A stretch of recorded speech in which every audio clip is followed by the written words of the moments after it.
Hi everyone. In Anthropology lecture series for paper 1, today we'll be covering topic 7, that is culture, language and communication part 1. So let's begin. But before I start, yesterday I posted a video regarding general queries and there were two questions that I asked you for suggestions. One was related to the language that I should use in the video and another one was related to the length of the video. Regarding language, like most of the people agree with the English only, so I'll be continuing with English. But to cater on with the needs of those people who are having a language barrier and are not able to understand Hindi, for them I have included the examples in English as well. So whichever like example I'm quoting in Hindi, like most of the example are being included in the PPTs in the lecture and in the notes as well. So hopefully you won't miss out anything. Apart from that, related to the length of the videos, so don't worry, I'm not going to compromise any day on the quality of the videos. Everything that was there earlier will remain the same. In fact, I'm going to add few more other things as well that I'll tell you eventually. सो आज के इस lecture में हम culture, language and communication के बारे में पढ़ाएंगे, जिसके अंदर will be covering nature, origin and characteristics of the language.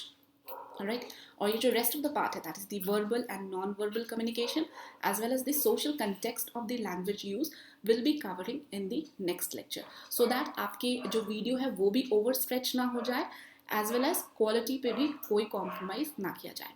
Alright, and we will be covering few of the value additions like function of the language and some general terms that is used in and out in linguistic anthropology. ठीक है. Apart from this, एक important चीज़ है that I wanted to tell you, understanding how questions can be framed.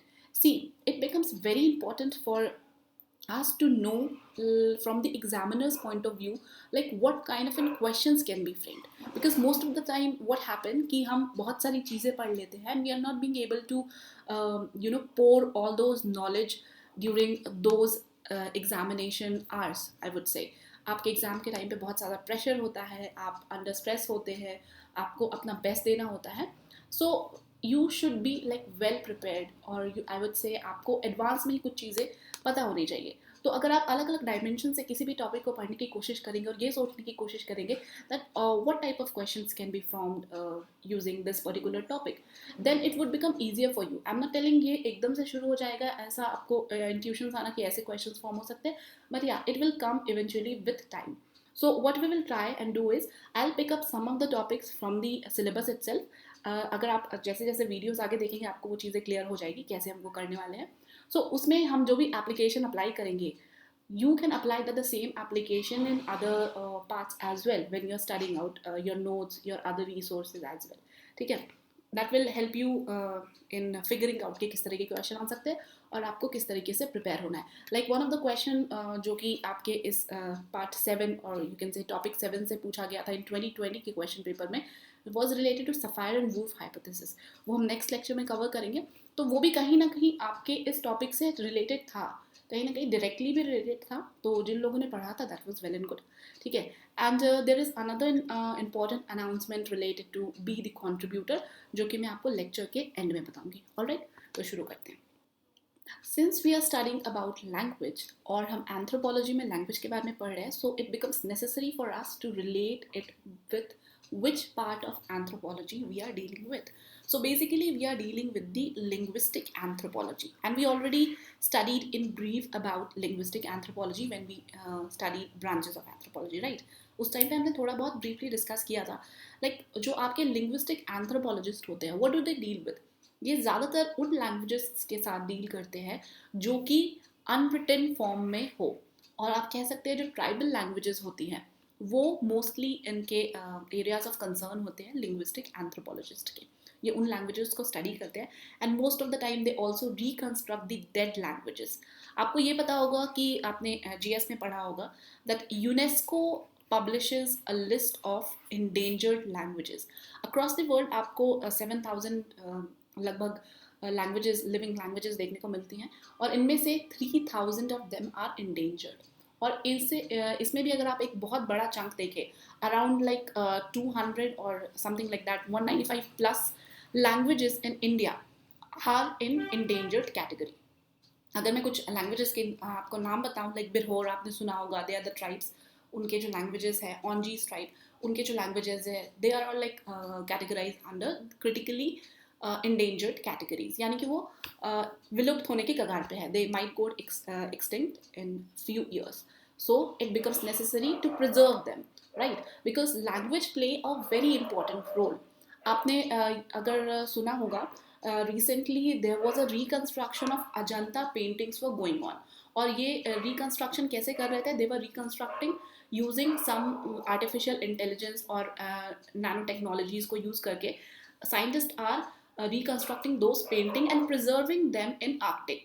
ठीक है, आपने Arctic में सुना होगा, आर्कटिक में एक सीड बैंक है, उसी तरीके से आर्कटिक में एक आर्काइव भी है. In that archive, most of the people, like many of the influential people or countries, they generally preserve things, क्योंकि वहाँ का जो एटमॉस्फेयर, वहाँ का जो क्लाइमेटिक कंडीशंस है, इट फेवर्स और वो डिग्रेडेशन नहीं होने देता है, इसलिए बहुत सारी चीज़ों को वहाँ पे रखा जाता है. और उसमें लैंग्वेज एक बहुत इंपॉर्टेंट रोल प्ले करता है. ठीक है, क्योंकि आने वाले समय में when everything will get destroyed, so whosoever like will be there, how would they get to know about us, like the one we are here, how would they get to know about us? क्योंकि हम उनके लिए कुछ form of languages content छोड़ के जाएंगे जिससे वो हमारे बारे में जान सकते हैं. लाइक अगर हड़प्पा और मोहनजोदारो की बात करें तो we are not being able to reconstruct their language till now. That is why we are missing out on so many things, like what is used to be the culture. We are just assuming things, right, based upon various artifacts and various like things that we have excavated. But हमें बहुत सारी clarity अभी भी उसके बारे में जाननी बाकी है. So that is how, like अगर आपको linguistic anthropology या उसके importance के बारे में भी mention करना हो तो you can use all these points and you can write it down. So that is about the linguistic anthropology overall. अब हम अपने main topic पे बात करते हैं, that is the language. अगर हम लैंग्वेज की बात करते हैं, लैंग्वेज की आपकी definition, that is very unlikely, may be आपसे यूपीएससी डायरेक्टली भी पूछ ले, डिफाइन लैंग्वेज या लैंग्वेज किसे कहते हैं. So what would you right? Language हम क्या समझते हैं? तो लैंग्वेज जनरली एक सोशल फेनोमेना होता है. ठीक है, सोशल फेनोमेना है. And why this is a social phenomena? क्योंकि इसके आपकी सोशल सेटिंग में रिलेवेंस ज़्यादा बढ़ जाती है. Suppose like you are staying alone at some part of the world and there is no one around you, so why do you need language, right? आपको language की कोई ज़रूरत ही नहीं है, because you need not to converse with anyone. उस case में आपके लिए लैंग्वेज का कोई रेलेवेंस नहीं रह जाता है, राइट? लेकिन जब आप बात करते हैं किसी सोशल सेटिंग में, आप यहाँ पे अगर आप 5 लोग भी रह रहे हो, ठीक है, और उस 5 लोगों में आपको एक दूसरे से अपने इमोशन शेयर करने हैं या अपनी बातचीत, इवन कमांड्स भी बताने हैं, तो you need some form of like medium जिससे आप उनको डायरेक्शन दे पाए. और ये मीडियम क्या हो सकता है? Most of the case it is the language only, right? इसीलिए आप बोल सकते हैं कि इसकी सोशल सेटिंग में इंपॉर्टेंस काफ़ी बढ़ जाती है. And this language has undergone a continuous and though unnoticed process of growth and change. Why we are saying like it has gone through so many of changes? Because the language that we speak now is very different from what the Neanderthals or what maybe the Australopithecus used to do. हमें अभी तक भी उसके बारे में भी clarity नहीं है कि वो किस टाइप के लैंग्वेजेस यूज़ किया करते थे, how would they converse while in the social setting, वो सारी चीज़ें हमें पता नहीं है. हाँ, इतना ज़रूर पता है according to the structure of the bones that we have found and the experiments that we have done, और जो भी रिसर्च उनके ऊपर हुए, कि आज के डेट में जैसे ह्यूमन बीइंग एक दूसरे से बात करते हैं, it was not the same earlier, right? मतलब आप कह सकते हैं there is a kind of an improvement in the way we talk. Earlier it wasn't like that, and that is why you can say कि ये काफ़ी सारे changes आ गए. And it is rather unnoticed also, because what we are speaking right now, maybe आज से आने वाले कुछ समय में ये फॉर्म ऑफ लैंग्वेज में भी कोई और बदलाव आ जाए. और ये जो भी ट्रांजेक्शन्स होंगी, ये ऐसा नहीं है कि ये आपके बहुत एक स्मॉल टाइम स्पैन में होती है. इट टेक्स ईयर्स जो कि आपको अननोटिस्ड ही रह जाते हैं most of the time. Like अगर आप इसको रिलेट करें, जो भी आपके जियोलॉजिकल चेंजेस होते हैं, दे मोस्टली गो अननोटिस्ड. हमें पता नहीं है हिमालय की हाइट बढ़ती जा रही है, बट कौन नोटिस करता है उसे, राइट? तो ये वैसी छोटी छोटी चीज़ें हैं जो आप लैंग्वेज को डिफाइन करने के लिए यूज़ कर सकते हैं. और एक प्रॉपर अगर आप मीनिंग की बात करें तो लैंग्वेज में भी said to be any means of expression और mental concepts by any living beings whatsoever of communicating them to or receiving them from other living being. तो ये भी एक पॉइंट नोटिस करने वाली है, because you might have heard about that trees also use to communicate with each other. लेकिन जब हम ट्रीज के कम्युनिकेशन की बात कर रहे हैं, we are not talking about the same kind of an communication out here. जो हम लैंग्वेज की बात कर रहे हैं अभी, that language is between a living being with the other living being. ठीक है, आप अपनी डॉल से बात कर रहे हो, आप अपने बाइक से बात कर रहे हो, आप अपनी साइकिल से बात कर रहे हो, दैट इज अनदर थिंग. बहुत लोगों को आदत होती है. ठीक है, so we are not talking about that form of language. We are just concern about language between two living beings to communicate each other about various expressions or mental thoughts or many of the other things. ठीक है, I hope यहाँ तक चीज़ें clear हैं. Now अगर हम definitions की बात करें, as I always tell you that you need to use the definitions given by various scholars. अलग अलग scholars ने क्या definitions दी, अगर आप वो examination में लिखते हैं, that will fetch you good marks rather than putting across all your thoughts. Of course आपको अपने thoughts भी लिखने हैं while explaining things, but हाँ, generally आपको definition में ये सारे definitions, and to be very frank, you have to completely mug it up and just write as it is, right? तो ये थोड़ा सा आपको इसमें मेहनत करनी पड़ेगी. तो अलग अलग scholars ने क्या क्या definitions दी, हम एक एक करके उनको देख लेते हैं.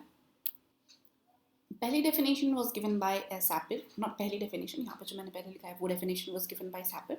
तो इनके हिसाब से language is primarily human and non-instinctive method. What is mean by this non-instinctive method? So basically आप जब instinctive की बात करते हैं तो ये काफ़ी आप कह सकते हैं abrupt होता है और spontaneous होता है basically. But जब हम language की बात करते हैं तो language you know what you are speaking, how you are speaking. Even if you are speaking like Marathi, Gujarati, French, German, so you have some kind of an idea like how a particular word is being addressed in certain forms or in certain languages, right? So वो instinctive नहीं होता है, spontaneous नहीं होता है, it's basically non-instinctive. That is what he meant to say. And इसके अंदर आप अपने ideas, emotions, desires ये produce करते हैं और दूसरे को बताते हैं. So basically this was the overall idea given by Sapir. And then आपके Henry Sweat, A.H. Gardner, इन्होंने भी अलग अलग definitions दिए थे. तो I did not to explain each and every I guess. तो इसी तरह से आप अलग अलग definitions देखेंगे और भी 2-3 definitions यहाँ पे include किए गए हैं और ये definitions आप चाहे तो as it is present कर सकते हैं. एक हम और देख लेते हैं वैसे मारियो A.P. और फ्रैंक गेनोर, इन दोनों ने क्या definition दी थी. इनके हिसाब से system of communication by sound that is through the organ of speech and hearing among human being of a certain group or community using vocal symbol possessing arbitrary conventional meaning. Of course more or less अगर आप देखिए तो ये सैपर के जो definition है उससे मिलती जुलती है कि एक कुछ form होता है, ऐसा नहीं है आप randomly कुछ भी चीज़ें बोल रहे हो, वो एक conventional meaning होती है उस certain language में जिसको हम उस तरीके से एड्रेस करते हैं. ठीक है, so that is what they mean. Then again आप व्हाट मॉक के भी कुछ डेफिनेशंस देख सकते हैं और ये डेफिनेशन में आपको कोई भी एक जो भी अच्छा लगे you can use that. Now let's talk about the nature of language. But before that आपके सिलेबस के अंदर आपने देखा होगा नेचर, कैरेक्टरिस्टिक्स, ये दोनों ही चीज़ें मैंशन की गई हैं. So you need to be very cautious कि आपको नेचर के अंदर क्या मैंशन करना है और कैरेक्टरिस्टिक्स के अंदर क्या मैंशन करना है, because there is a very thin line. And what is that? I'll try and explain to you. जब आप नेचर की बात कर रहे हैं तो that means it is kind of an innate quality. ठीक है, जो कि आप इस तरह से देख सकते हैं like to be called something, आपको किसी एक कैटेगराइजेशन में फॉल करना है.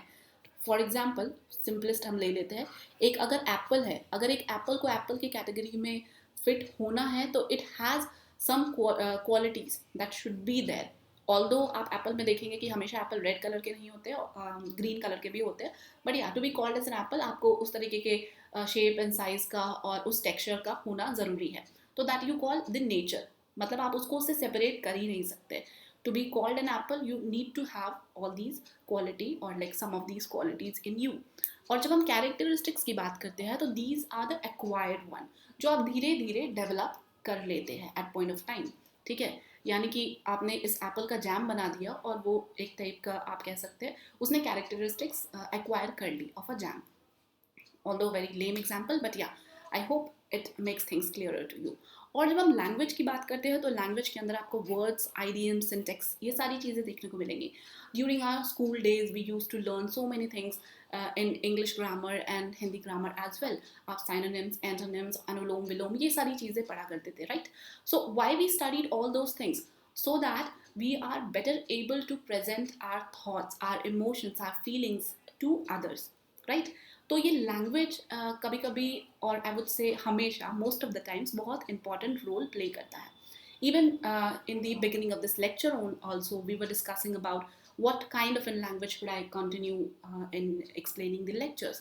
English किया जाए या हिंदी किया जाए, or I should use English, because people are facing these language barrier, and when they face such a kind of an issues, things become difficult. And as like most of you mentioned कि many of you are belonging to a background where your mother tongue is Hindi, तो आपके लिए हिंदी में समझना ज़्यादा आसान होता है, right? So why all these things? Because of language only. यानी कि लैंग्वेज बहुत सारी चीज़ों को मुश्किल या आसान बना देता है, right? And similarly there was a recent ongoing example I would like to quote. अभी कुछ दिनों पहले there was a serial, if you know about it, there is Taarak Mehta Ka Ooltah Chashmah. उसमें there is a character and she posted some video on Twitter and used some like a word in it that was derogatory to some SC/ST people. Although she apologized later on that she didn't mean it and she had a language barrier, that is why she unintendedly used that particular word in the video. So that is what you can understand कि कभी कभी हम कुछ चीज़ों को ना जानते हुए दूसरों की फीलिंग को हर्ट कर देते हैं because we have a language barrier, a language issue. ठीक है, कुछ चीज़ हो सकता है आपके लैंग्वेज में वो उतनी ऑफेंसिव ना हो, लेकिन दूसरे के लैंग्वेज में वो ऑफेंसिव हो सकती है. ठीक है, जैसे कि if I take one more example related to the Chuar uprisings. Sorry for the word, but ये आपके जो ट्राइबल अपराइजिंग्स थे during the time of the Britishers. So Britishers gave these name. ठीक है, बट अगर आप बंगाली से बात करोगे तो they will tell you that this particular word is very derogatory, ये यूज़ नहीं करना चाहिए, this is not a good word to use. और ये वो जनरली अवॉइड करते हैं in Bengali community, they don't use it.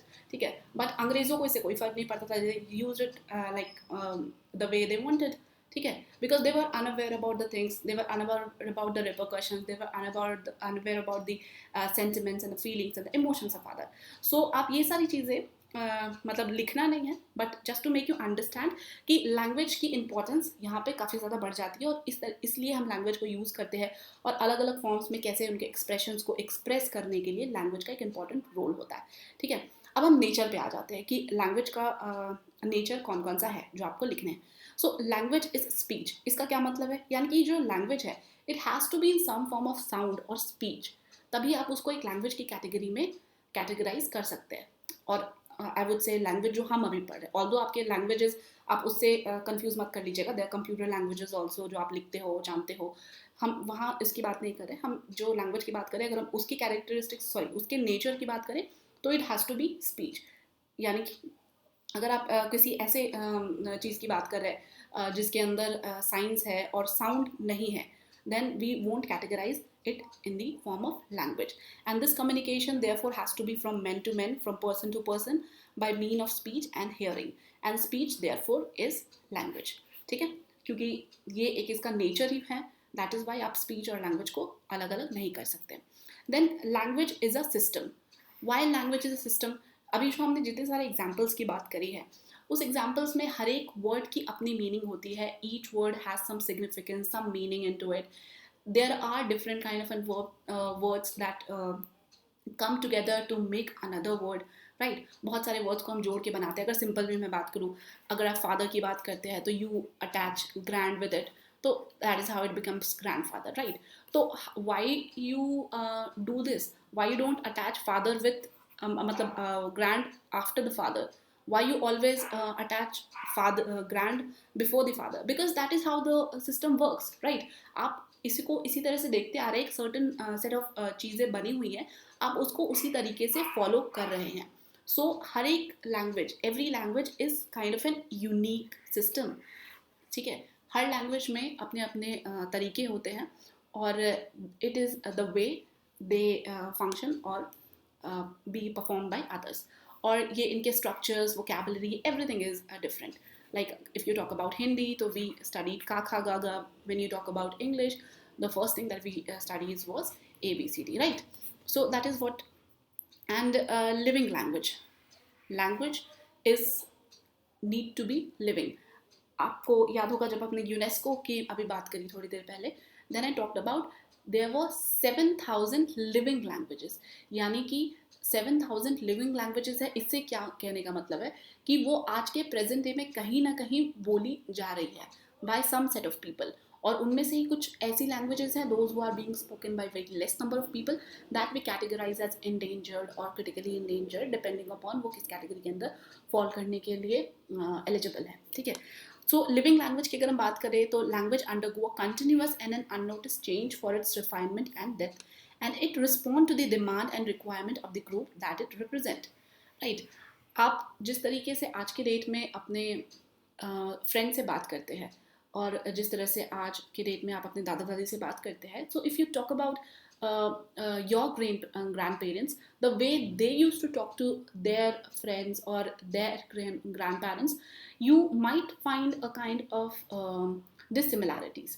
Why dissimilarities? This is not something like कि उस टाइम पे जो लैंग्वेज बोले जाते थे that was different and आज जो आप बोल रहे different. It's nothing like that. It's just about कि बहुत सारे forms और बहुत सारे changes आते हैं, दैट आई टोल्ड यू कि वो एक पार्ट ही है लैंग्वेज का, कि ये जो चेंजेस है ये अननोटिस्ड होते हैं, कहीं ना कहीं धीरे धीरे आ जाते हैं। You might say hi to your grandparents these days, but शायद आपके ग्रैंड पेरेंट्स के टाइम पे वो अपने जो भी ग्रैंड पेरेंट्स थे उनको वो प्रणाम किया करते थे, नमस्ते ही किया करते थे, they didn't used any such thing like hi hello WhatsApp like that, ठीक है। So that is why you से इट्स लिविंग लैंग्वेज। लिविंग होगा तभी तो उसमें चेंजेस आ पाएगा, अगर वो नॉन लिविंग होगा तो उसमें आप चेंजेस नहीं ला सकते। It has to be living so that the changes it acquired and it gets passed on to the other generation and to the next, ठीक है। So that is why it has to be living.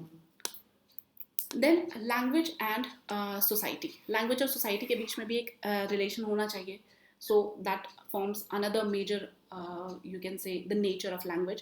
So what it is, language is one of the most important and characteristics form of human behavior with widening range and horizon of human thoughts and action.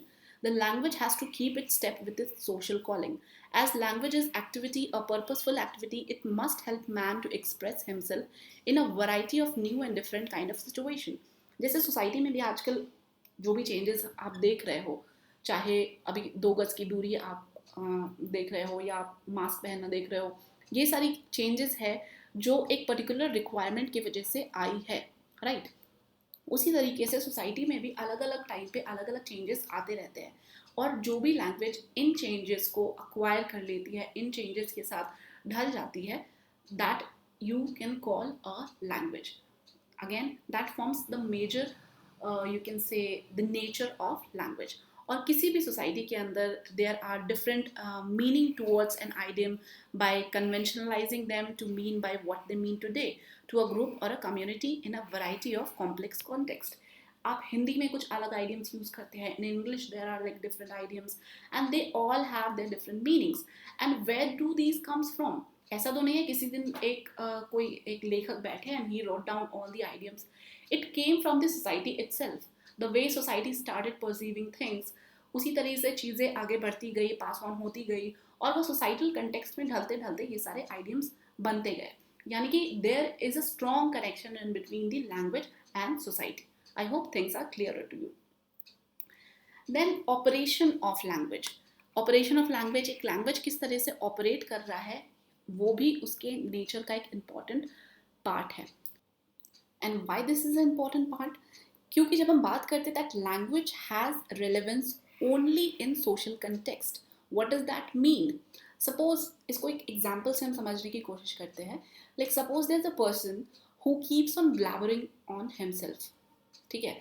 वो अकेले में कुछ बड़बड़ाता रहता है, बहुत सारे लोगों की ऐसी आदत होती है, वो अपने आप में ही कुछ ना कुछ बोलते रहते हैं।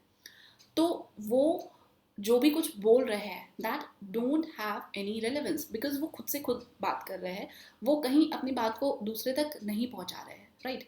तो वो एक किसी तरह से कोई एक ऑपरेशन आप कह सकते हो, कुछ ऑपरेट नहीं हो रहा है, कोई इमोशंस का आदान प्रदान कहीं पे भी नहीं हो रहा है, ठीक है। But when you talk about a social context, there are like people who are listening to you and you are talking to them and you are trying to express something to them, so that is what has to be there to be called as language, ठीक है।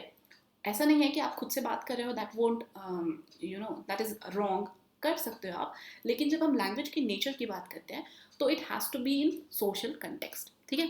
I hope ये चीज़ में कोई confusion नहीं है, because कई सारे लोगों को आदत होती है. एंड साउंड्स एंड सिग्नल, यानी कि एक लैंग्वेज के नेचर के अंदर साउंड्स एंड सिग्नल्स भी होते हैं. किस टाइप के साउंड्स एंड सिग्नल्स होते हैं? जैसे कि जो sounds produce by human beings differ from the signal like sounds and action of the animals. Of course एक इंसान भौं भौं नहीं करता है, म्याओ म्याओ नहीं करता है, right? Those are the things done by the animals. वो उनका अपना एक अलग फॉर्म ऑफ लैंग्वेज है जो कि हमें नहीं पता है what they are trying to do, because that always sounds similar. But in case of human beings, we have very different forms of sounds and signals that we produce during various other situations. अगर हम खुश होते हैं तो आप वुप्पी करोगे, अगर आप दुखी होते हो तो बोलोगे ओ शिट. बहुत सारी चीज़ें हम इस तरह से एक्सप्रेस करते हैं, ठीक है? तो वो एक फॉर्म, एक सिग्नल थ्रो करती है आपके आसपास के लोगों को, so that they get to know कि okay the person is happy and आप oh shit बोल रहे हो तो something wrong might have happened. तो ये सारी चीज़ें वो पता करते हैं, ठीक है? और इसमें अगर आप चाहें तो एक एंथ्रोपोलॉजिस्ट का नाम मेंशन कर सकते हैं, ब्लूमफील्ड. इन्होंने ह्यूमन स्पीच के ऊपर कुछ आप कह सकते हैं काफ़ी रिसर्च वगैरह किए थे. तो इनके हिसाब से human speech different sounds have different meaning. तो ऑफकोर्स ये तो एक काफ़ी कॉमन सी चीज़ है, बट आप चाहें तो इनका नाम भी मेंशन कर सकते हैं. इट लुक्स गुड आप पेपर में जब बहुत सारे स्कॉलर्स एंथ्रोपोलॉजिस्ट का नेम मेंशन करते हो, ठीक है? तो ओवरऑल ये आपके नेचर के अंदर चीज़ें थी जो आप मेंशन कर सकते हो अगर आपको नेचर ऑफ लैंग्वेज के बारे में पूछा जाए. अब हम कैरेक्टरिस्टिक्स ऑफ लैंग्वेज की अगर बात करें, सो पहली कैरेक्टरिस्टिक्स है that language is learned. Why I am saying that language is learned? Because there are some activities, if you observe, for a child you might not teach the child how to walk, how to crawl. He'll eventually do it, ठीक है? लेकिन जो language की बात है, whether you wanted to teach him English, whether you wanted to teach him Hindi, whether you wanted to teach him any other southern language or any other forms of languages, you have to teach it. आपको उसमें थोड़ा सा effort लगाना पड़ेगा. Although crawling और walking जो हम बात कर रहे हैं उसमें भी एफर्ट लगाना पड़ता है, बट इवेंचुअली अगर वो नहीं भी लगता है तो वो बंदा वॉकिंग और क्रॉलिंग करेगा. ऑल्दो इसके बहुत सारे अलग अलग केसेस हैं जहाँ पे उनको नहीं बताया गया और सोशल सेटिंग में नहीं रखा गया, तो उन्होंने अलग तरीके से बिहेव करना शुरू कर दिया. बट हम उसके अंदर नहीं जाएंगे. हम एक जेनरिक पॉइंट ऑफ व्यू की अगर बात करें तो बच्चे सीख जाते हैं ये सारी चीज़ें. लेकिन अगर आप लैंग्वेज की बात करें, if you have watch the cartoon Mowgli, so what happened to Mowgli? Mowgli जिन लोगों के साथ रहता था, he was not living in a social setting but a jungle setting. So that is why he learned how the other animals were doing, ठीक है? उसकी जो फॉर्म ऑफ लैंग्वेज थी that was different than the way human speak और human converse with each other, right? तो इसीलिए language effort के without आपके पॉसिबल नहीं हो पाता. And you have to basically teach it to the one you wanted to speak the same language as you do, right? Then language is related to culture of society. Of course we all will agree with it, because जिस भी society को आप belong करते हो, आप उस हिसाब से अपनी बोलचाल भाषा को तैयार रखते हो. Like in Bihar there are various region. Maithili जहाँ पे आप देखेंगे वो मैथिली बोलते हैं, भोजपुर साइड के लोग भोजपुरी बोलते हैं. इस तरीके से अलग अलग जो रीजन्स होते हैं, उस रीजन के हिसाब से लैंग्वेज होती है. अलग अलग जो ट्राइब्स होते हैं उनकी अदर ट्राइबल लैंग्वेजेस होती है. ऑल्दो जो जोग्राफिकल आप अगर उनकी डोमेन देखें तो बहुत छोटे जोग्राफिकल एरियाज में वो होते हैं, even though they have their own language. Why? Because वो जो उनकी पर्टिकुलर एक सोसाइटी है, उस सोसाइटी में वो लैंग्वेज वो प्रेफर करते हैं. उन सोसाइटी के लोगों से जब वो बात करते हैं, they use to do in the same language, and that is what they connect with each other, ठीक है? So language is related to the culture of society. That is very important and we all agree to it. Then characteristics of language के अंदर आप लिख सकते हैं governed by a particular set of rules. हर एक language के कुछ set of rules होते हैं जिसके हिसाब से वो लैंग्वेज काम करती है. अगर हम इंग्लिश और हिंदी को कंपेयर करें, आपके जो इंग्लिश और हिंदी अगर आपने ग्रामर में पढ़ा होगा, सब्जेक्ट, वर्ब और ऑब्जेक्ट. तो जब हम सब्जेक्ट की बात करते हैं, एक एग्जाम्पल से आप इसको देखिए यहाँ पे. अगर हम बोल रहे हैं that he killed a snake, तो इसमें सब्जेक्ट आपका क्या है? ही है. वर्ब आपका क्या है? किल्ड है. एंड ऑब्जेक्ट है आपका स्नेक. अगर हम यही हिंदी में बात करते हैं तो हिंदी के केस में क्या होता है?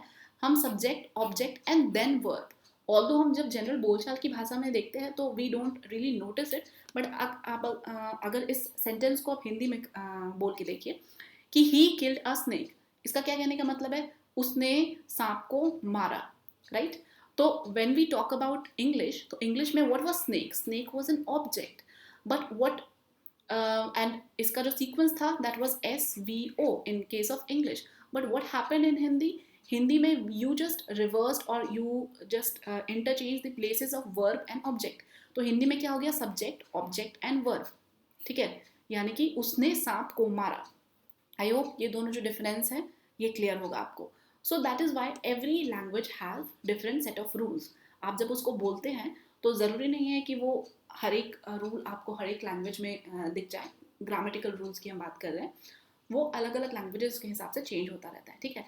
And that is Y learning a language itself becomes very tedious task और it's a very time taking process as well. और आप चाहे तो डियोलोंगो को यूज़ कर सकते हैं. डियोलोंगो में आप बहुत सारे लैंग्वेजेस सीख सकते हो. Although I am not promoting any app और एनीथिंग, बट या डियोलोंगो के अंदर आप देखेंगे तो बहुत सारे अलग अलग फॉर्म्स ऑफ लैंग्वेजेस होते हैं and it takes a lot of effort and time to learn a particular language.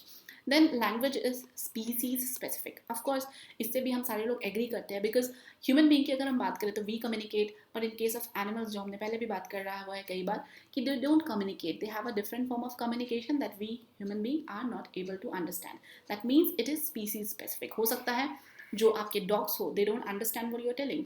Maybe अगर आप उसको बुलाते हो ब्रूनो कम ऑन, सो वो आपके पास आ जाता हो, but that doesn't mean that Bruno understand what you're trying to say. He might understand the gesture that you're showing. ठीक है, उसको आप क्या बोल रहे हो वो समझ में नहीं आता होगा. Similarly, आप जब बात करते हैं there are various families who used to have parrot as a pet, although we should not do that, but anyways जो लोग भी रखते हैं they try and teach parrot to speak in their own language.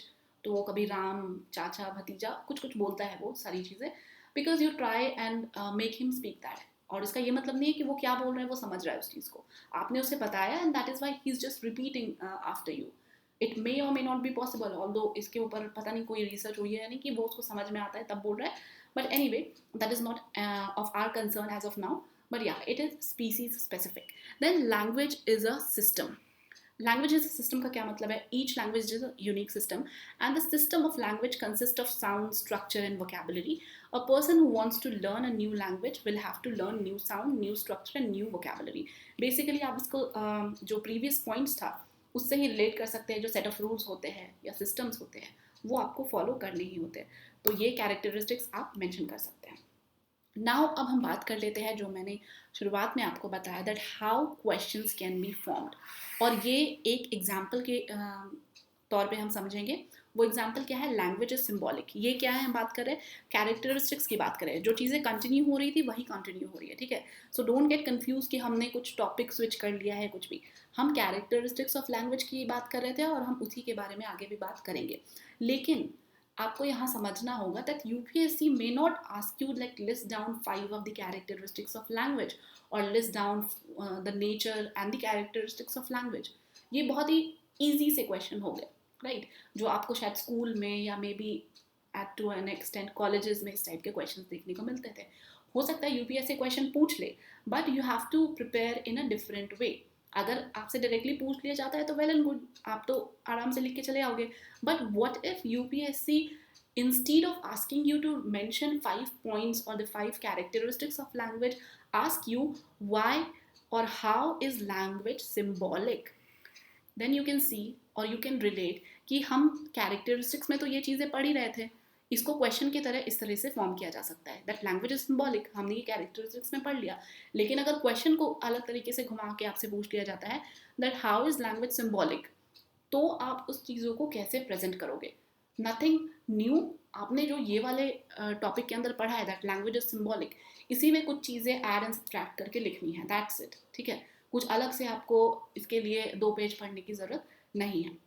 And one more thing, ये जो चीज़ें अभी हम पढ़ेंगे ऐसा नहीं है कि ये एक स्ट्रक्चर्ड आंसर है. ये बेसिकली जब हम बात करें तो लैंग्वेज इज सिंबल उसकी बात कर रहे हैं, लेकिन ये क्वेश्चन के फॉर्म में अगर आपको लिखना है तो कुछ चीज़ें आप ऐड करके लैंग्वेज के एक डेफिनेशन जो भी आपका एक आंसर का स्ट्रक्चर होता है उसको फॉलो करके लिख सकते हैं और उनमें ये जो सारे फॉर्डर पॉइंट्स हैं वो इंक्लूड कर सकते हैं, ठीक है. अगर इसमें कोई डाउट हो तो आप कमेंट्स में पूछ सकते हैं. I will clarify that. So to be able to understand that why language is symbolic, ये जानना ज़रूरी है ताकि हम बाद में इसे इस क्वेश्चन के आंसर के तौर पे फ्रेम कर पाए. And those who are like interested, they can even write the answer on their own. आप अपनी कॉपी पे लिख सकते हैं. After understanding like how language is symbolic. So अगर हम लैंग्वेज की बात करते हैं, ये सिम्बॉलिक क्यों है? Because it stands for the item it represents. यानी कि जो भी आपके लैंग्वेज होते हैं, they represent something. If you से हैप्पीनेस, इफ़ यू से क्राई, तो आपके दिमाग में एक डिपिक्शन आता है, राइट? इट्स नॉट जस्ट कि आप क्राई या कुछ भी और दूसरी चीज़ें बोल रहे हैं, हैप्पीनेस, सॉरो एंड जॉय, ये सारी चीज़ें बोल रहे हो. You try and relate it with something, right? That is symbolic. And how do you do it? With the help of language. So आपकी language ये अपने आप में कुछ नहीं होती है, but ये कुछ representation के तौर पे use की जाती है. And this is like how a symbol just stand for the item it represent without actually being the item itself. Like I told you, अगर आप joy की बात करते हैं, ठीक है, so you're talking about joy, so you will definitely relate it with some kind of an expression, maybe related to you or to anyone else, right? But if you talk about that what is this in itself, it has nothing.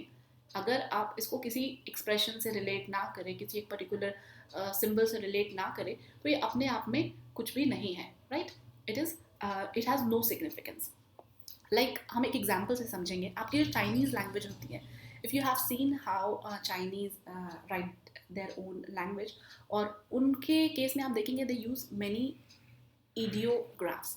And what are these ideographs? I'll make it clear, don't worry. See, these are the ideographs. तो इनके case में क्या होता है, ये Chinese tree को इस तरीके से रिप्रेजेंट करते हैं. That's so easy, right? What we do, we write TREE, tree. What do Chinese do? They just draw this. ठीक है, उन्होंने ट्री यू ड्रॉ किया, and if they have to talk about forest, they will draw 3-4 such a kind of a thing. That makes it forest. Similarly, here you represent man like this in Chinese. और हम कैसे लिखते हैं? MAN, man, इतना लंबा चौड़ा, ठीक है, और इन्होंने यही काम खत्म कर दिया. Then how would they represent prisoner? Because prisoner कौन होंगे? There were some men and women, like let's consider there's a male prisoner. तो वो उसको कैसे represent करेंगे? A man under some prison. So this is how they represent it. तो ये किस तरह से एक symbolic representation दे रहा है, आप देख सकते हैं कि उन्होंने forest को represent करना था और ट्री को रिप्रेजेंट करना था, तो उन्होंने इस तरीके से किया. Similarly they represent sun in this way. Sun को वो ऐसे दिखाते हैं. If they have to represent moon, they do it this way. अगर उनको माउंटेन दिखाना हो तो इस तरीके से करते हैं, वाटर को इस तरीके से और रेन को इस तरीके से. Of course their children are taught in this way, so they are better able to visualise things. In case of Indian languages, the way we learn our languages, it's nowhere like this. अगर हम हिंदी की भी बात करते हैं, जो generally आप देखते हैं, या तमिल, तेलुगु, किसी भी और अदर फॉर्म ऑफ लैंग्वेजेस की बात करते हैं, तो वो इस तरीके के नहीं होते हैं, राइट? हम एडनियोग्राफीज यूज़ नहीं करते, हम वर्ड्स यूज़ करते हैं. तो अलग अलग लैंग्वेजेस में अलग अलग चीज़ें होती हैं, लेकिन चाहे वो चाइनीज़ हो, चाहे वो आपके जर्मन हो, चाहे फ्रेंच हो, और any other languages, they represent some kind of a symbolic things. In itself they are nothing. अगर ये भी आपको पता ना हो कि this is a tree in Chinese, अगर आप इसको कहीं symbolic representation ना देख पा रहे हो, तो किसी को भी लगेगा कि what is this? This is like nothing. They are like few lines here and there only, right? तो अपने आप में इसका कोई significance नहीं होता है. देन जो आपके अलग अलग लैंग्वेजेस होते हैं is a refinement of this principle, and the only reason why this is not immediately obvious, because by the time people understand the concept of symbolism, language is already deeply familiar with them. So see, whatever we just talk about language is symbolic. आप में से कुछ लोग उससे relate कर पा रहे होंगे, कुछ लोग नहीं रिलेट कर पा रहे होंगे. The reason is very simple. See, we generally don't tend to look in that technical way. हम जनरली जो आपके डे टू डे लाइफस्टाइल होते हैं उसमें इतने डेप्थ में नहीं जाते कि ये चीज़ें क्यों हो रही है. इतने इंट्यूटिव नेचर्स नहीं होते हमारे, ठीक है. हम वो सिंबॉलिक पे ध्यान नहीं देते, ऐसा क्यों हो रहा है, रात में ही सूरज क्यों निकल रहा है, या सॉरी रात में ही चांद क्यों निकल रहा है, सुबह को क्यों नहीं निकल रहा है. ये सारी चीज़ें आप साइंस में पढ़ते हो तभी जानते हो. या कुछ बच्चे होते हैं जो काफ़ी एक्टिव होते हैं, उनको इन सारी चीज़ों को जानने में बड़ा मज़ा आता है, उनके लिए ठीक है. सिमिलरली ये सिंबॉलिक जो आपके लैंग्वेज की रिप्रेजेंटेशन है, इसको भी हम नहीं सोचते, हमें जैसे सिखाया जाता है we generally follow the same path, ठीक है. लेकिन अगर आप इसको सोचेंगे, कभी आप इस बारे में सोचने की कोशिश करें कि why this particular word, why sorrow और cry represent such a symbolic thing to me, because you are developed in that way only, और आप उस तरह से डेवलप हो चुके हो, that is why you don't really care about कि इसका सिम्बॉलिक मीनिंग क्या है, इसके सिम्बॉलिक कंसेप्ट क्या है. बट आपने जब एंथ्रोपोलॉजिकल थ्योरीज पढ़ी होगी, there we talked about the symbolic and interpretative theories. ठीक है, उसमें भी हमने कुछ इन्हीं सारी चीज़ों की बात की थी, that how different symbols and interpretations have different meaning in different cultures. Various case studies were done, और ये चाहे तो आप इस आंसर को लिखने के लिए यूज कर सकते हैं. सो that is how you correlate two different topics and make your answer a very good one, right? I hope ये चीज़ें अभी तक क्लियर हो गई होगी. अब हम इसको एक एग्जाम्पल से भी देख लेते हैं कि कैसे ये सिंबल लैंग्वेज आपस में रिलेट करते हैं, और कैसे ये सिंबॉलिक रिप्रेजेंटेशन कुछ भी चीज़ों को समझने में हमें हेल्प करता है. अगर किसी एक आर्टिस्ट की अगर आप बात करें, the artist who makes painting और स्केचिंग, अगर आप उसको किसी मैन का फिगर ड्रॉ करने के लिए बोलेंगे तो the person will do exactly the way general man look like. Until unless आप उसको सिंपली मैन बोलेंगे तो ऐसा नहीं है कि वो एक पेट निकला हुआ कोई ऐसा इंसान बना देगा. he'll make a man who's like kind of a very perfect one, जो एक perfect man का example होता है. he'll draw something like that, like someone who don't know how to sketch, if you ask that person to draw a man, how will he or she do it? वो simply जो generally हम करते हैं, एक यूं आपने sir बनाया, there's a entire body, ये दो हाथ आपने बना दिए, ये दो पैर बना दिए, this is how you'll represent a man. अब आप बताइए कहीं भी आपके जैसा दिखता है? Of course no, right? But even though हम मान के चलते हैं कि this is a man, you might have seen many of the painting, ancient paintings जितने भी आप देख रहे हैं, जो आपके wall paintings हमें मिले हैं, rock art paintings जितने भी मिले हैं, they all draw man in this way. तो क्या मैन उस टाइम के इस तरीके के दिखते थे? No, we just interpreted it कि okay they are trying to represent the man in this way. They may not be able to do kind of a very good drawing or picturization, but वो यही बताना चाह रहे थे. तो हमने इस सिंबल से इस चीज़ को मान लिया कि उनका कहने का क्या मतलब था और क्या मकसद था. ठीक है, तो वही सारी चीज़ें यहाँ पे बताई गई है कि किस तरह से सिंबल को आप लैंग्वेज से रिलेट करते हैं. And from this depiction it is short step to word man. And these words look even less like a man than the stick man, but they are no longer intended as any kind of visual representation. They are a pure symbol signaling the concept without depicting it. Right? क्योंकि आपने इसमें man जैसा तो कुछ नहीं देखा, लेकिन इन्होंने ये सिग्नल कर दिया दैट ये आपके मैन के बारे में, मनुष्य के बारे में बताना चाह रहा है. Right? And this separation of depiction and symbol allow language to express very complex concepts, particularly abstractions. While a talented artist could draw a clear representation of man, they could not draw love or tragedy, right? आप love और tragedy या किसी भी other kind of an emotion उसको आप draw नहीं कर सकते. और अगर आप draw कर भी देंगे तो it's very unlikely that many of the people will be able to understand it, like the way it happened with many of the modern paintings. वो कुछ भी बना देते हैं and they have put a lot of thought into it, but many of the people are not being able to appreciate it. Why? Because they are not being able to connect it. और ये connection क्यों नहीं हो पाता है?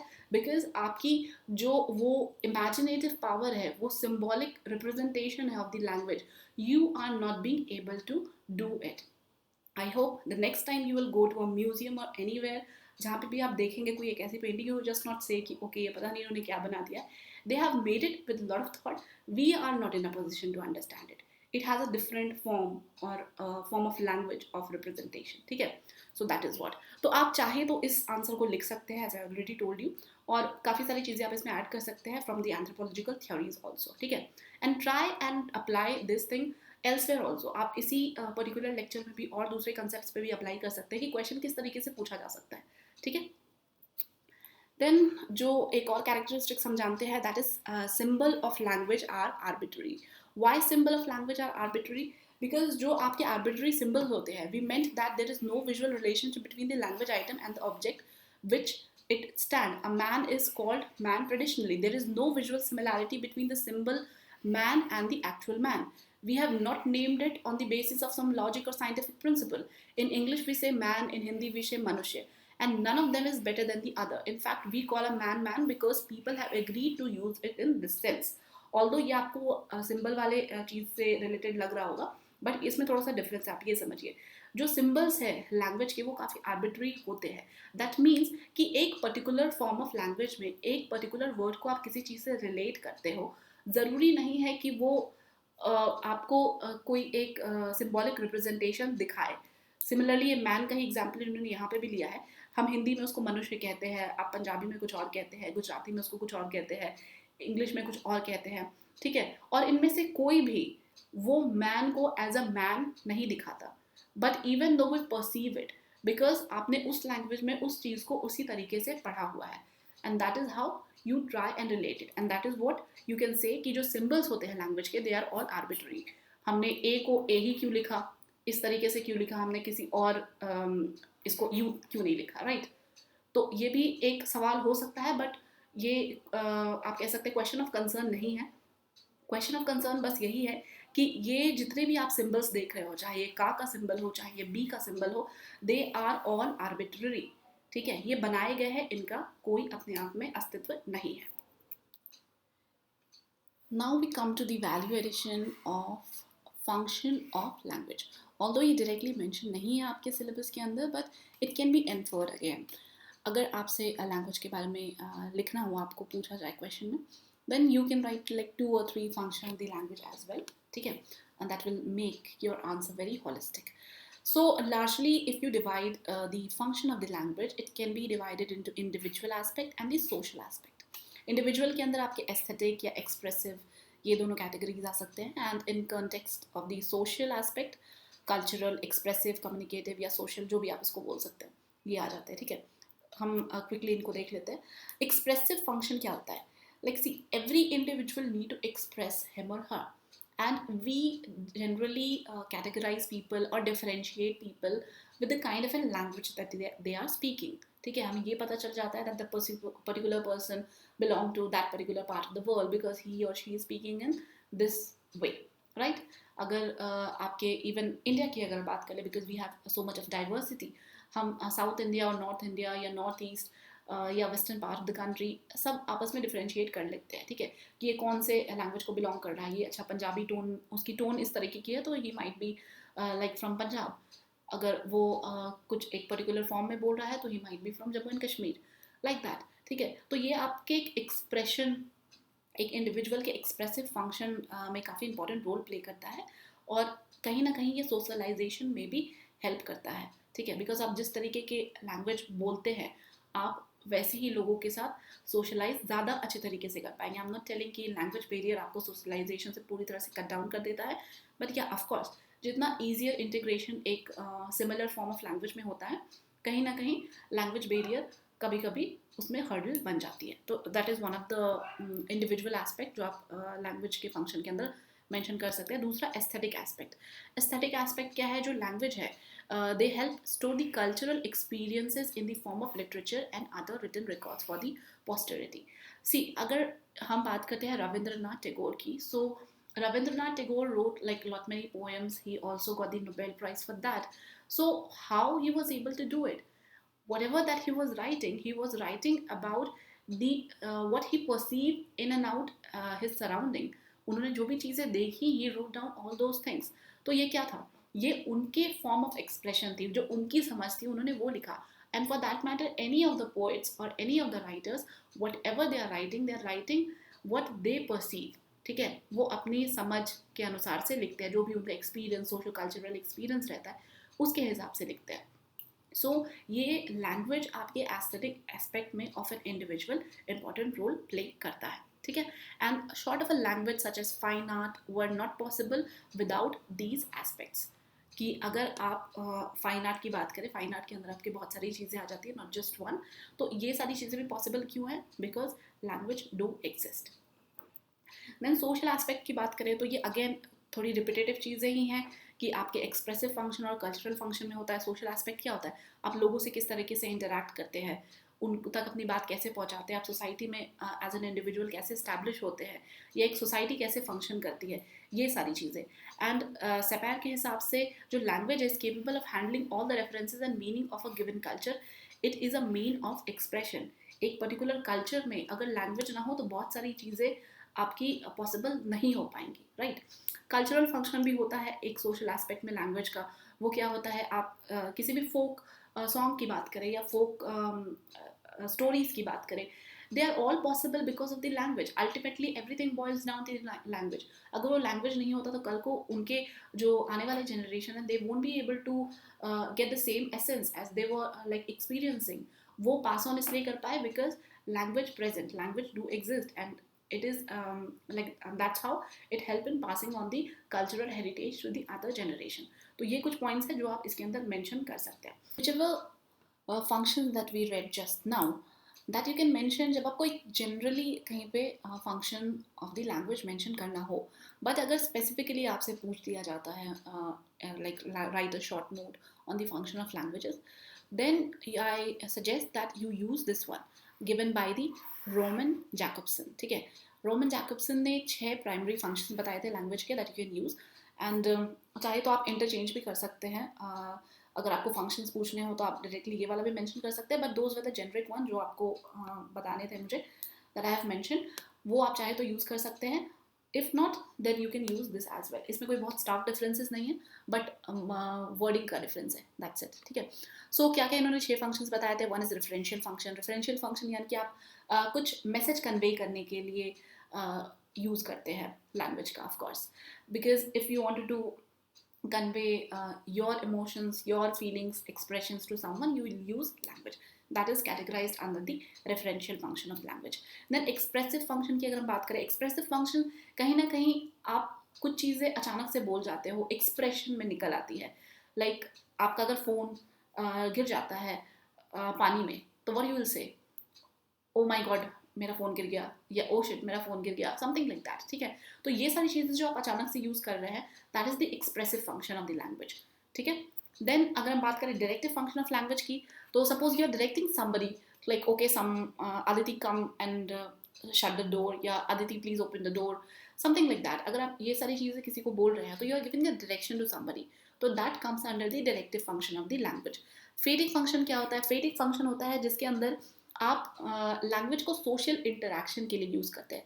ये जो हाय, hello, ये सारी चीज़ें हैं, नमस्ते, दुआ सलाम, जो भी आप सारी चीज़ें करते हैं, they all come under the phatic function of language. Then poetic function क्या है? पोइटिक फंक्शन वही है जिसमें आप अपने मैसेज को कन्वे करते हैं इन फॉर्म्स ऑफ पोएट, स्लोगन और एनी अदर एस्थेटिक फॉर्म. ठीक है, जो कि हमने aesthetic function of the language के अंदर पढ़ा था, तो उसी को इन्होंने कैटेगराइज पोएटिक फंक्शन के तौर पे किया. देन मेटालिंगुअल फंक्शन क्या होता है? मेटालिंगुअल फंक्शन बेसिकली आप और हम जो अभी इस लेक्चर में पढ़ रहे हैं, I am explaining something to you and you are there understanding on your own. So this is categorised under the metalingual function of the language, because अगर ये लैंग्वेज नहीं होता, if such a kind of an you can say the connection did not existed between us, so what I am speaking to you and what you are understanding out there would have no relevance. ठीक है, so that is categorized under the metalingual function. So these are the 6. Next part of the syllabus is the origin of languages. See, there are no such particular hypothesis or theory that says कि okay this is the theory of the origin of language. इसीलिए जितने भी अभी हम यहाँ पे hypothesis या theories देखेंगे, कोई भी अपने आप में you cannot say is relevant or is the one that can be considered as the origin of languages. इसीलिए कुछ assumptions हैं और you can say कुछ approaches हैं जिसके आधार पर हम ये देखेंगे कि कौन कौन से साइंटिस्ट ने या कौन कौन से एंथ्रोपोलॉजिस्ट ने किस तरीके के hypothesis और theories दी थी और उनका basis क्या रहा था. So broadly अगर आप इनको categorize करें तो there were continuity theories. Continuity theories इनका ये मानना था जो language what we are like speaking, these language exhibit so much complexity that one cannot imagine it simply appearing from nothing in its final form, and therefore it must have evolved from earlier pre-linguistic system among human primate ancestors. So this continuity theory say कि जो language आज हम बोल रहे हैं, it must have originated from various other forms, जो कि आज हो सकता है रिफाइन होके इस तरीके का हो गया हो. लाइक हमने मॉर्गन के बारे में जब पढ़ा था इन एंथ्रोपोलॉजिकल थ्योरी और मैरिज और बाकी जितने सोशल कल्चरल एंथ्रोपोलॉजी के अंदर, there were things that was starting from a point and it was eventually getting refined, right. चाहे वो मैरिज के केस में हो या आप रिलीजन के केस में हो, वो सारी चीज़ें रिफाइन हो रही थी। तो कहीं ना कहीं कंटिन्यूटी थ्योरी को आप उससे रिलेट करके देख सकते हैं दैट कि कोई ना कोई एक फॉर्म ऑफ लैंग्वेज एग्जिस्ट करता था, लेकिन विद टाइम वो रिफाइन होता चला गया और आज की डेट में जो हम लैंग्वेज बोल रहे हैं ये डेवलप हुआ, क्योंकि ये जो लैंग्वेज फॉर्म है ये काफ़ी कॉम्प्लेक्स है और ये कहीं से भी ऐसे अचानक से नहीं आ सकता, ये कंटिन्यूटी थ्योरीज का मानना था। वहीं दूसरी तरफ आपकी डिसकॉन्टिन्यूटी थ्योरीज थे। व्हाट दिस डिसकॉन्टिन्यूटी थ्योरीज से सिमिलरली अपोजिट था बिल्कुल एकदम। इससे इनका यही मानना था कि ऐसा नहीं है, जो नॉन ह्यूमंस थे, जो प्रिमेट्स थे, whatever language that they were speaking, we are speaking the same language maybe in a refined form, but it need not to be true. उनका ये मानना था that it has appeared suddenly from somewhere. ठीक है, अब इनमें से कौन सही है कौन गलत है, that's a point of debate and we need not to go into that as well. And some of these theories consider language mostly as an innate faculty, largely genetically encoded. Of course कुछ का ये भी मानना था कि जो human beings हैं उनमें ऐसी क्वालिटीज़ दी गई जिसकी वजह से they have started speaking some form of languages, while other theories regard language as a mainly cultural system learned through social interaction. तो ये अलग अलग आप कह सकते हैं थ्योरीज हैं और अप्रोचेज हैं, basically not exactly theories, approaches हैं। और प्रेजेंटली जो आपके लिंग्विस्टिक एंथ्रोपोलॉजिस्ट है या और जो भी दूसरे स्कॉलर्स हैं जो लैंग्वेज को स्टडी कर रहे हैं, a majority of linguistic scholars believed in continuity based theory, जो कि ये वाली है। ठीक है, ये थोड़ा लॉजिकल भी साउंड करता है, मे बी लॉजिकल साउंड करे या फिर ये ज़्यादा एक्सेप्टेंस इसको मिल रही है, that is why we also agree to it. ठीक है, and but they vary in how they hypothesis languages developed. यानी कि ये हो सकता है continuity theory हो, लेकिन किस तरह से डेवलपमेंट हुई है इस पर कोई एक कंसेंसस नहीं डेवलप हो पाया। ठीक है, इसीलिए जो कुछ हाइपोथेसिस और थ्योरीज है हम उसको देख लेते हैं। अगर आपसे पूछा जाए ओरिजिन ऑफ लैंग्वेज के बारे में तो आप उनमें से ही कुछ लिख सकते हैं। अगर कोई एक स्पेसिफिक के बारे में पूछा जाए then you can write specific things. So इनमें से कुछ थ्योरीज है। वन इज गेस्चरल थ्योरी। गेस्चरल थ्योरी क्या कहती है कि गेस्चर्स से धीरे धीरे लैंग्वेज डेवलप हुआ है। और ये किस टाइप के गेस्चर्स है? ये गेस्चर्स आप अपने इमोशंस को एक्सप्रेस करने के लिए करते हैं। सपोज ये आप जैसे चिंपैंजी का देख रहे हैं, ये चिंपैंजी अपना हाथ आगे बढ़ा करके किसी से कुछ मांग रहा है, that is called the begging posture. ठीक है, and if you talk about human being, हमें भी अगर किसी से कुछ मांगना होता है तो we generally tend to do in this way only, right? So that is how these gestures developed in chimpanzees and in human beings also. It's not something that we human being are doing something different in this begging posture, or you can say begging gesture, and chimpanzees are doing something else. Although उनका form of language और उनका way of expression काफ़ी अलग है हमसे, लेकिन कुछ कुछ चीज़ें हैं जो कहीं ना कहीं मिलती है हमारे नॉन ह्यूमन प्रीमेट्स के साथ। ठीक है, सो ये गेस्चरल थ्योरी यही कहती थी कि जो आपके ह्यूमन लैंग्वेजेस है they develop from gestures that where used for simple communication. यानी कि गेस्चर से धीरे धीरे करके ये फॉर्म ऑफ लैंग्वेज जो कि एक स्पीच के फॉर्म में है वो डेवलप हुआ। बिकॉज हमने लैंग्वेज के कैरेक्टरिस्टिक्स में, नेचर में और ओवरऑल लैंग्वेज में ये पढ़ा है कि लैंग्वेज में कहीं ना कहीं स्पीच तो होती ही होती है, गेस्चर्स में तो कहीं ना भी स्पीच का आपका जिक्र नहीं है। सो दैट इज़ वाई वो गेस्चर से डेवलप हुआ। That was the gestural theory. Then divine creation hypothesis. Divine creation, as the name suggests, कि कहीं ना कहीं से आपके गॉड गिफ्टेड कुछ चीज़ें थी और गॉड ने हमें इस तरीके से बनाया, that is how like we are speaking certain languages. And this belief predicates that humans were created from the start with an innate capacity to use language. और ये डिवाइन क्रिएशन हाइपोथेसिस का ये मानना है कि ह्यूमन बीइंग जब धरती पर आए they were like well versed with everything, they were speaking the way that we human being at present are doing so. So of course इसको reject कर दिया गया with the scientific community. ये आप कह सकते हैं acceptance में तो नहीं है. And it is impossible to prove that the first anatomically modern human possessed created language. And that is the valid reason why this hypothesis got rejected. Although UPSC क्या पता क्वेश्चन ऐसे पूछ सकता है मे बी कि divine creation hypothesis को reject क्यों कर दिया गया।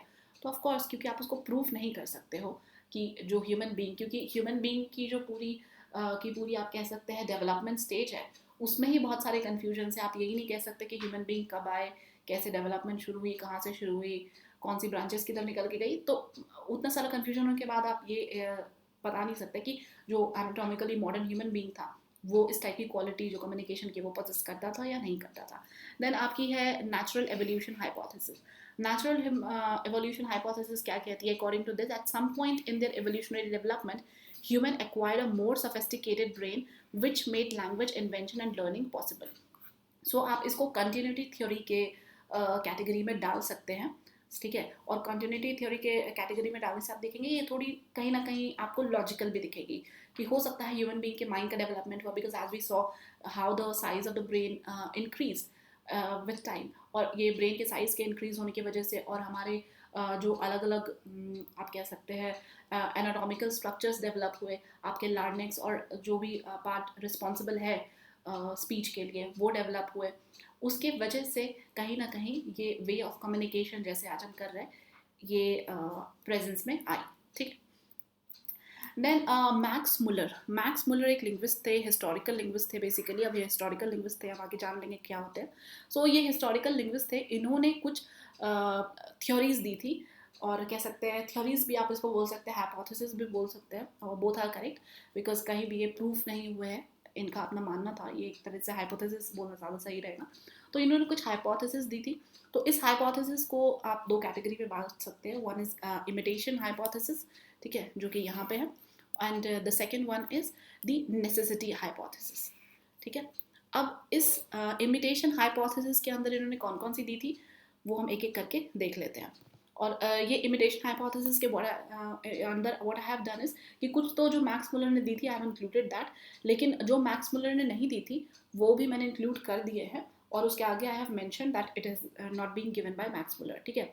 तो अगर स्पेसिफिकली आपसे मैक्स मुलर के हाइपोथेसिस के बारे में पूछा जा सकता है तो जो भी मैं आपको बताऊंगी आप उसको मार्क कर सकते हैं और आप वो लिख सकते हैं.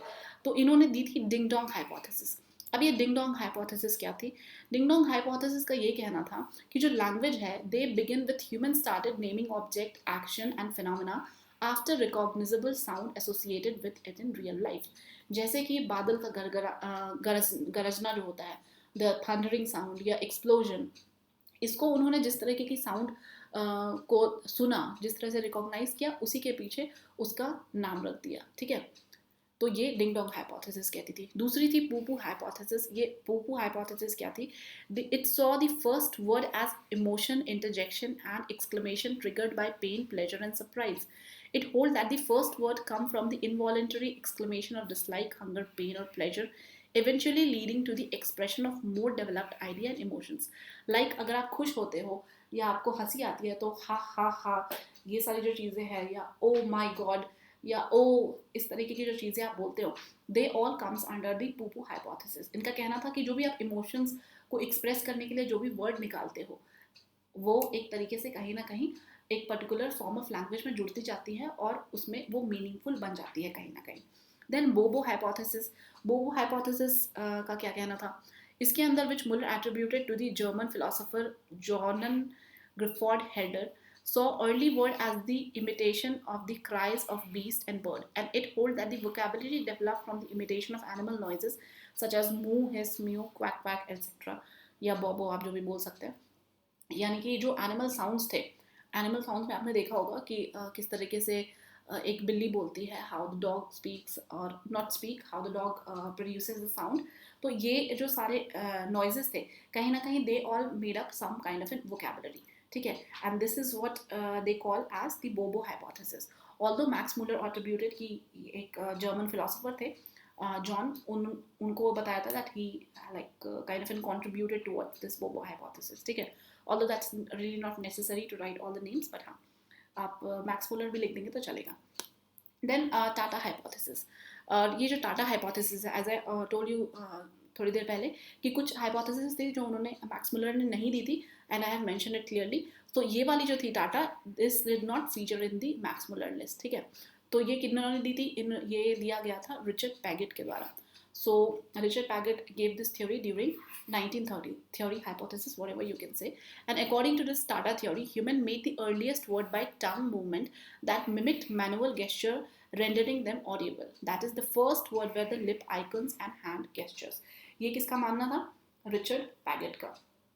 Although ये जितने भी hypothesis है इसमें आपको बहुत डीप में जाने की ज़रूरत नहीं है. यू कैन जस्ट मेंशन कि ये क्या कर रहे थे, किन्होंने दिया था, that would be more than sufficient for you. Then अब नेसेसिटी हाइपोथेसिस आ जाते हैं. नेसेसिटी हाइपोथेसिस के अंदर कुछ कैटेगराइजेशन है, जैसे वार्निंग हाइपोथेसिस, यो ही हो हाइपोथेसिस, लाइंग हाइपोथेसिस, ये सारे आपके नेसेसिटी हाइपोथेसिस है. यानी कि नेसेसिटी, ज़रूरत पड़ी इसलिए कुछ फॉर्म ऑफ लैंग्वेजेस और vocabulary in a language develop हुई. और ये वार्निंग हाइपोथेसिस जो है ये भी आपके मैक्स मुलर के लिस्ट के अंदर नहीं आती है. ठीक है, ये आपके मैक्स मुलर के लिस्ट के अंदर नहीं आती, ये आप मार्क कर लीजिएगा. देन ये वार्निंग हाइपोथेसिस क्या कहती है, ये कहती है that language may have evolved from warning signals such as those used by the animal, such as look out, run, help, to alert member of the tribe when some beasts are approaching. ठीक है, तो ये warning hypothesis का कहना था. और दूसरी तरफ ये आपकी यो ही हो हाइपोथेसिस, ये क्या कहती है, ये yo ho he hypothesis, and this was given by Max Muller. क्योंकि यहाँ पे मैंने मेंशन नहीं किया है that this does not feature in the Max Muller list, तो ये वाली जो hypothesis this was given by Max Muller, ये क्या कहती थी, that the language developed on the basis of human cooperative efforts, and the earliest language were chanting to stimulate collective effort like moving great stone to block off cave entrances, repeating warlike phrases to inflame the fighting spirits, etc. You can relate to it. आपने अगर अलग अलग जो science fiction movies बनी है उसमें देखे होंगे कि पहले के लोग एक ही वर्ड को कैसे रिपीट करते थे ड्यूरिंग द वॉर सीन्स और इस तरीके की चीज़ें. या जो एंशंट केव ड्वेलर्स थे वो भी शायद किसी ना किसी फॉर्म ऑफ लैंग्वेज का यूज़ किया करते होंगे to kind of an express the sense of courage, और किसी चीज़ को करने के लिए शायद वो उस तरीके की चीज़ों को यूज़ करते होंगे. तो ये क्यों निकल के आई, because of the necessity, because they have to inculcate some kind of an energy amongst each other, जिससे वो किसी काम को करने के लिए और आगे बढ़ पाए, उत्साहित महसूस कर पाए, इस वजह से यूज़ हुई होगी. जैसे आप चीयरिंग की बात करते हैं during cricket matches or any other form of matches, they are like cheerleaders, they cheer up the players so that they play well. ऐसा तो है नहीं कि वो उनके cheer करने से उनको कुछ हेल्प मिल जाएगी वहाँ पे. इट्स जस्ट कि एक टाइप का करेज डेवलप होगा, दिल फील गुड एंड दिल ट्राई एंड गिव, उनको मोटिवेशन महसूस होगा एंड दिल try and give best out of it, right.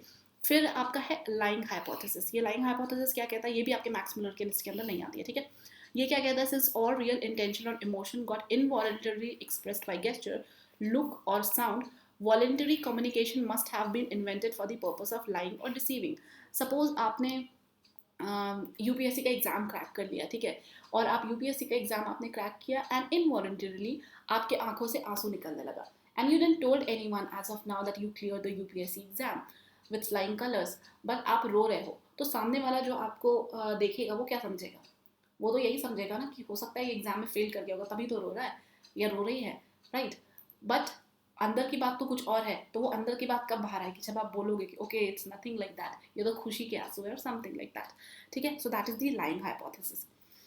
सो अब इन थ्योरीज की रेलेवेंस क्या है, as I told you relevance इनकी कुछ नहीं है, बट सिंस ये ओरिजिन ऑफ थ्योरीज आपको पढ़नी है तो आपको जानना ज़रूरी है.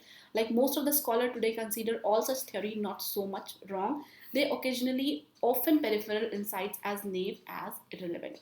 And the problem with these theories is that they are so narrowly mechanistic, and they assume that once human ancestor had discovered the appropriate ingenious mechanism for linking sound with meaning, language automatically evolved and changed. Because आपने देखा जितनी भी hypothesis थी, चाहे वो बोबो hypothesis हो, चाहे वो जितने भी हो, सो ये सारे हाइपोथेसिस एक पर्टिकुलर फॉर्म पे डिपेंड कर रही थी. कि उन्होंने बोला कि ओके हो सकता है कि एनिमल साउंड जो है उसके वजह से वोकैबुलरी डेवलप हुई, किसी ने बोला कि नेसेसिटी की वजह से उनको कुछ चीज़ें बोलनी हो, करेज डेवलप करने के लिए बोलना हो, तो उसकी वजह से डेवलप हुई. यानी कि अपने आप में शाइलोज में काम कर रहे हैं, और इन्हीं शाइलोज को इनका मानना था कि धीरे धीरे कहीं ना कहीं वो आप एक लैंग्वेज में डेवलप हो गया, जो कि आज की डेट में साइंटिफिक कम्युनिटी का मानना है कि ऐसा नहीं हुआ है. ऐसे ऑटोमेटिक लैंग्वेज डेवलपमेंट नहीं होता है जब इतनी सारी चीज़ों को लिंक करके.